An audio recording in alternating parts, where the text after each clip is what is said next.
আসসালামু আলাইকুম ভিউয়ার্স। মিষ্টি খেতে ভালোবাসেন কিন্তু ঝটপট কিছু বানাতে চান? তাহলে আজকের রেসিপিটি একদম আপনার জন্য। আজকে আমি তৈরি করব অসম্ভব মজাদার এবং মুখে দিলে মিলিয়ে যায় এমন একটি ডেজার্ট রেসিপি, যার নাম চকলেট পুডিং কেক বা চকোফ্লান কেক। সবচেয়ে মজার ব্যাপার হলো কোনো ওভেন ছাড়াই সাধারণ চুলাতেই এটা পারফেক্টভাবে তৈরি করা যাবে। একই সাথে কেকের স্পঞ্জি ভাব আর পুডিংয়ের ক্রিমি টেক্সচার, এই দুইয়ের কম্বিনেশন আপনার বিকেলের নাস্তা বা যে কোনো অতিথি আপ্যায়নকে জমিয়ে দেবে। চলুন কথা না বাড়িয়ে মূল রেসিপিতে চলে যাই। পুডিং কেক বানাতে আমাদের দুইটি পার্ট তৈরি করতে হবে, প্রথমে পুডিংয়ের জন্য, পরে কেকের জন্য। আমি প্রথমে পুডিংয়ের জন্য ক্যারামেল তৈরি করব।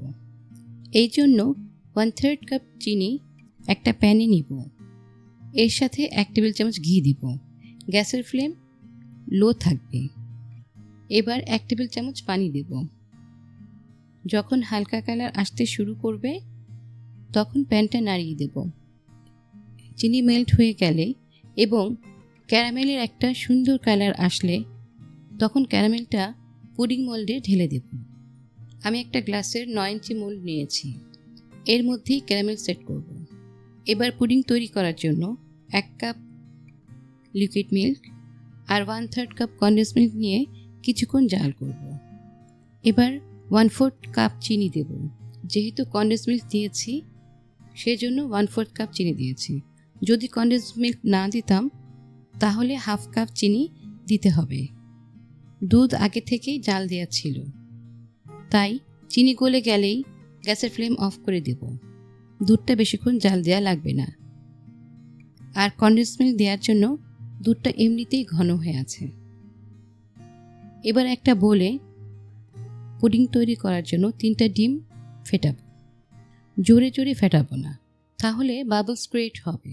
একেবারে হালকাভাবে ডিমগুলি ফেটাতে হবে। এবার ফেটানো ডিমের সাথে হালকা গরম দুধের মিক্সচারটি আস্তে আস্তে ঢেলে দিব।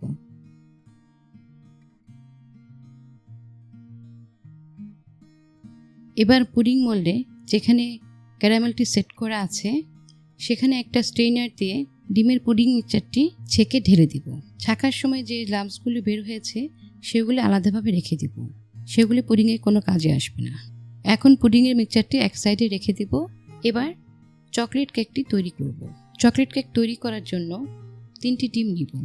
3টি ডিমের সাদা অংশ ও 3টি কুসুম আলাদা করব। কুসুমের বোলটি সাইডে রেখে দিব। এখন ডিমের সাদা অংশ বিট করব। ডিমের সাদা অংশ হালকা বিট করে অল্প অল্প করে চিনি দিয়ে বিট করব। 1/2 কাপ চিনি 3 বারে ডিমের সাদা অংশের মধ্যে দিয়ে বিট করব এবং মেল্ট হয়েছে কিনা সেটা দেখব। ডিমের সাদা অংশের মেলানটি ফোমের মতো হলে এবং চিনি মেল্ট হয়ে গেলে বিট করা বন্ধ করব। এবার ডিমের ইয়ক লাল অংশ বিট করব। ডিমের ইয়কের সাথে 1/2 চা চামচ ভ্যানিলা এসেন্স দিব। এবার ডিমের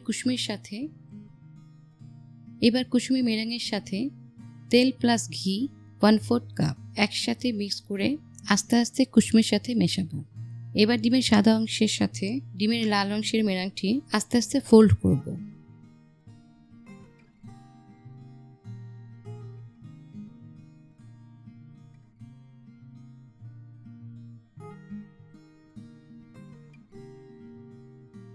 একটা স্ট্রেনারে 1/2 কাপ ময়দা, 1/2 কাপ কোকো পাউডার এবং 1/2 টিস্পুন বেকিং পাউডার একসাথে মিক্স করে চেলে ব্যাটারের সাথে আস্তে আস্তে মিক্স করব।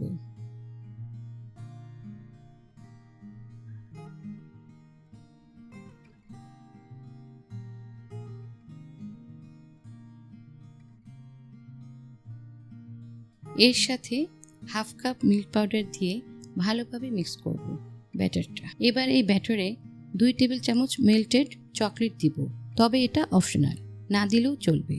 তবে মেল্ট করা চকলেট দিলে টেস্ট অনেক বাড়বে। 2 টেবিল চামচ চকো চিপসের সাথে 1 টেবিল চামচ লিকুইড মিল্ক গরম পানির উপরে রেখে মেল্ট করে নিয়েছি। এই প্রসেসটা আমি অফ স্ক্রিনে করেছি।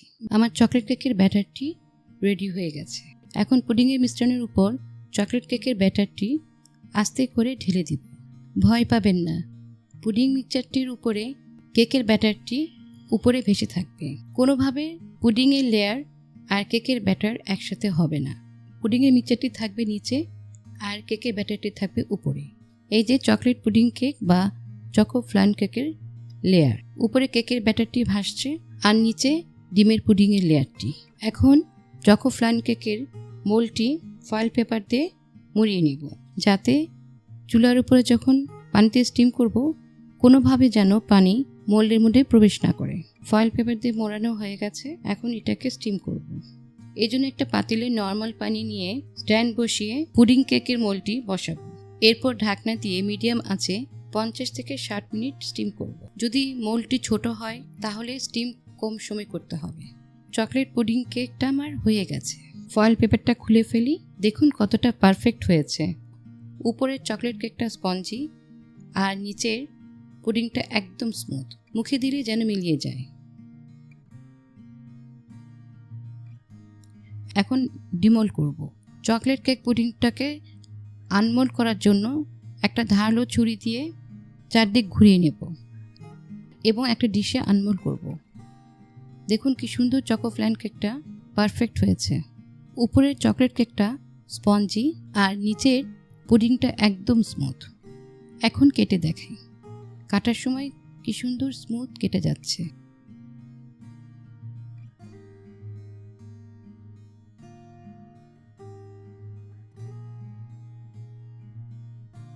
এবার টেস্ট করি, কি দারুণ হয়েছে, মুখে দিলে যেন মিলিয়ে যাচ্ছে। আশা করি আজকের এই সহজ রেসিপিটি আপনাদের খুব ভালো লেগেছে। ভালো লাগলে অবশ্যই ভিডিওতে একটা লাইক দিবেন, বন্ধুদের সাথে শেয়ার করবেন আর আমার চ্যানেলটি সাবস্ক্রাইব করতে একদম ভুলবেন না। দেখা হবে পরবর্তী কোনো মজাদার রেসিপি নিয়ে। সবাই ভালো থাকবেন। আল্লাহ হাফেজ।